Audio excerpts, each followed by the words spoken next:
तो चलिए दोस्तों फाइनली अंकुश राजा का न्यू सॉन्ग का पोस्टर आद्या फिल्म्स जोन से रिलीज कर दिया ही गया, जिस सॉन्ग का नाम है हाय रे सोनिया।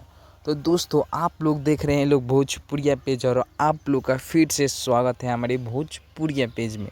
तो दोस्तों हम आप सबको आज अंकुश राजा का न्यू सॉन्ग का बारे में अपडेट बताने वाला हूं। तो दोस्तों अपडेट जानना है तो अगर हमारे चैनल में नए हैं तो चैनल को सब्सक्राइब कर लें, क्योंकि भोजपुरी इंडस्ट्री का हर खबर सबसे पहले आपको भोजपुरिया पेज में देखने को मिलेगा। तो दोस्तों बात करें अपडेट का, तो दोस्तों अपडेट यही है कि अंकुश राजा का न्यू सॉन्ग पोस्टर आ गया है, तो जिस सॉन्ग का नाम है हाय रे गॉड मी। तो दोस्तों हम बात करें इस गाने का राइटर, तो इस गाने का राइटर है बॉस रामपुरी। और दोस्तों हम बता दें कि इस गाने में म्यूजिक डायरेक्टर हैं विक्की वॉक्स। दोस्तों यह सॉन्ग बहुत ही सुपर डुपर और बहुत ही बवाल आने वाला है।